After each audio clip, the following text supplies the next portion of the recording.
అండి. అందరికీ నమస్కారం. Welcome to my channel. ఈ వీడియోలో అక్టోబర్ 31, 2010 తర్వాత పదవీ విరమణ చేసిన ఉద్యోగులకి ముఖ్య గమనిక అండి. ఉద్యోగులు గనక ఇది గమనించకపోతే తీవ్రంగా నష్టపోతారు. మరి ఏంటి అనే పూర్తి వివరాలు ఈ వీడియోలో తెలుసుకుందాము. వీడియోనైతే ఎక్కడ గాని స్కిప్ చేయకుండా ఎండ్ వరకు చూడనప్పుడు ఇన్ఫర్మేషన్ పూర్తిగా అర్థమవుతుంది. అలాగే వీడియో చూస్తున్న ప్రతి ఒక్కరు వీడియోకి ఒక లైక్ కొట్టండి ఫ్రెండ్స్. వీడియోని తోటి ఉద్యోగ పెన్షన్ మిత్రులతో అయితే షేర్ చేయండి. కొత్తగా మన ఛానల్ చూస్తున్న వారు సబ్స్క్రైబ్ చేసుకున్నట్లయితే దయచేసి మన ఛానల్ని అయితే సబ్స్క్రైబ్ చేసుకోండి. దీని ద్వారా నేను చేసే లేటెస్ట్ వీడియోస్ అన్నీ మీ వరకు రీచ్ అవుతాయి. ఇక మనం ఆలస్యం చేయకుండా వివరాల్లోకి అయితే వెళ్ళిపోదాము. ప్లస్ మనం ఇక్కడ చూస్తున్నాము 31/2010 తర్వాత పదవీ విరమణ పొందిన ఉద్యోగులందరూ కూడా ఈ విషయాన్ని అయితే గమనించాలి. లేదంటే తీవ్ర నష్టం అండి. మనందరికీ తెలిసిన విషయం ఏంటంటే రిటైర్మెంట్ తర్వాత పెన్షన్‌లో కొంత భాగాన్ని మనము కమ్యూటేట్ చేస్తూ ఉంటాము.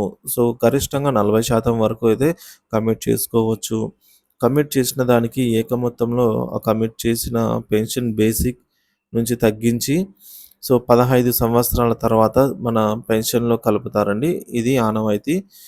సో, ఇందుకు 2010 పీఆర్‌సీ వచ్చిన తర్వాత ఒక విచిత్రమైన పరిస్థితి అయితే ఇక్కడ ఈ కమ్యూటేషన్‌లో ఏర్పడిందండి. అప్పుడు ఈ మల్టిప్లయింగ్ ఫ్యాక్టర్ ఏదైతే ఉందో దీన్ని తగ్గించడం జరిగిందనమాట. Pensioner commuted value. దీన్నైతే తగ్గించడం జరిగింది 2010 పీఆర్‌సీ వచ్చిన తర్వాత అనమాట. ఈ 15 సంవత్సరాలకు సంబంధించి మనం ఇప్పుడు చూద్దాము. ఉదాహరణకు 2010 జనవరి 31 వరకు రిటైర్ అయిన వారికి రూ. 1 కమిట్ చేస్తే వాళ్ళకు వచ్చేది ఈ విధంగా అయితే ఉంటుందండి. మల్టిప్లయింగ్ ఫ్యాక్టర్ అనేది 10.46 ఇంటూ 12 ఆ ఫార్ములా ఆధారంగా అయితే ఇచ్చేదనమాట. అంటే రూ. 1 కమిటెడ్ చేస్తే మనకు 15 సంవత్సరాల తర్వాత ఆ రూపాయికి గాను మనకు రూ. 125.52 అయితే రావడం జరిగేది. ఈ విధంగా కమిటెడ్ వాల్యూ వచ్చేది. ఇది గుడ్ కమిటెడ్ వాల్యూ అని చెప్పొచ్చు. తదనంతరం ఫిబ్రవరి 2010 నుంచి అయితే రిటైర్ అయిన వారికి ఆ కమిటెడ్ వాల్యూని అయితే తగ్గించి ఇప్పుడు చూడండి ఇక్కడ మనకు అక్కడ 10.46 ఇక్కడ ఉంటే ఇక్కడ 10.46 ఇక్కడ ఉంటే ఇక్కడ మనకు 8.371 అయితే ఇవ్వడం జరిగింది. చూడండి ఈ కమ్యూటేషన్ వాల్యూ అనేది ఎంత తగ్గించారో చూడండి.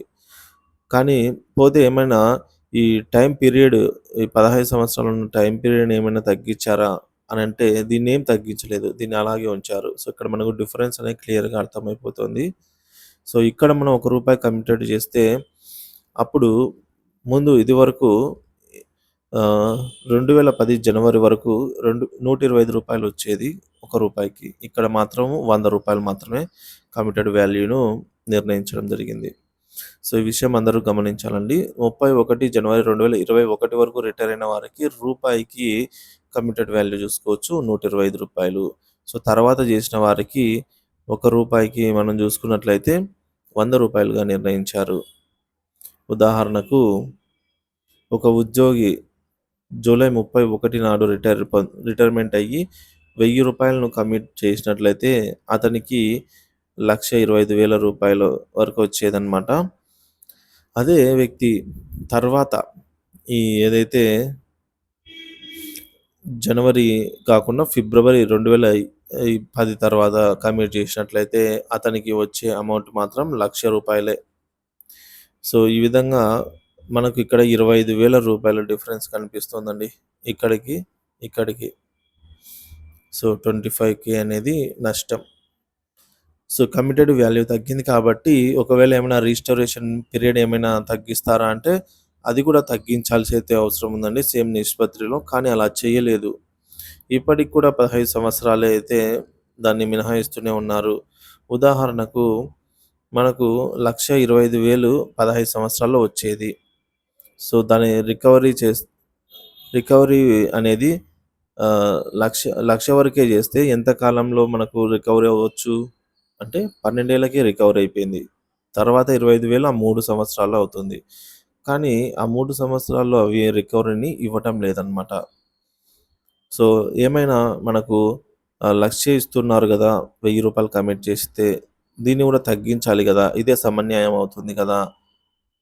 అనేది మనం ఒకసారి ఆలోచించాలి. కాబట్టి 12 సంవత్సరాలకే మనకు మినహాయించిన పెన్షన్‌ని మళ్ళీ పెన్షన్‌లో కలిపి పునరుద్ధరించాలి. ఇది వాస్తవానికి న్యాయబద్ధమైన కోరిక. సో, అప్పుడే మనకు న్యాయం జరుగుతుంది. లేదంటే ఈ 3 సంవత్సరాలు అదనంగా టైం అయినా వేస్ట్ అవుతుంది. లేదా రూ. 25,000 నష్టం అన్నమాట.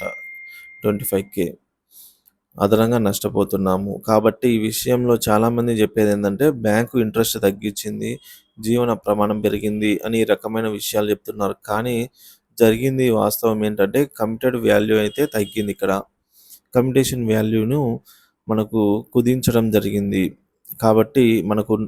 125 వచ్చే ఒక రూపాయికి అలాగే రూ. 100 రావడమే జరుగుతుంది. కాబట్టి ఈ విధంగా 125ను 15 సంవత్సరాలు రాబడితే రూ. 100ను ఎంత కాలానికి రాబట్టవచ్చు? సాధారణమైన చిన్న లాజిక్కే. ఈ లాజిక్ ప్రకారంగా చూస్తే ఖచ్చితంగా 12 సంవత్సరాలే వస్తుంది.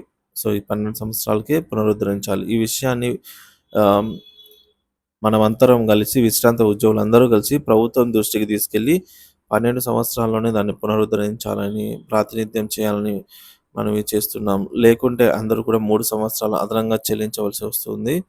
సో, అది తీవ్రమైన నష్టానికి దారితీస్తుందనమాట. సో, అందరికీ తెలిసిన ఈ విషయాన్ని గమనించి మీరు మీ యొక్క స్థానిక సంఘ నేతలతో చర్చించి వారి దృష్టికి తీసుకొని వచ్చి సమస్య పరిష్కారానికి ప్రభుత్వం దృష్టికి తీసుకొని వెళ్తారని అయితే ఆశిస్తున్నాను. ఇట్లో సగటు ఉద్యోగి అయితే ఈ విధంగా తన ఆవేదన అయితే వ్యక్తం చేశారండి. సో, చూసుకున్నట్లయితే మనం గూడా ఇది కమిటెడ్ వాల్యూలో జస్ట్ ఒక నెలకే అండి 31 జనవరి అలాగే 1 ఫిబ్రవరి ఈ ఒక్కరోజు తేడాతోనే మనకు కమ్యుటేషన్‌లో చూడండి రూ. 1000 కమ్యుటేషన్ చేస్తే 25,000 వరకు గూడా మనకు నష్టమైతే వాటిల్లుతున్న సందర్భం ఇది. కాబట్టి ఖచ్చితంగా ఆలోచించాల్సిన అవసరము దీన్ని ఎలాగైనా సరే రాబట్టుకోవాలండి. సో, ఒకటి రిస్టోరేషన్ పీరియడ్‌నైనా 12 సంవత్సరాలకు కుదించాలి.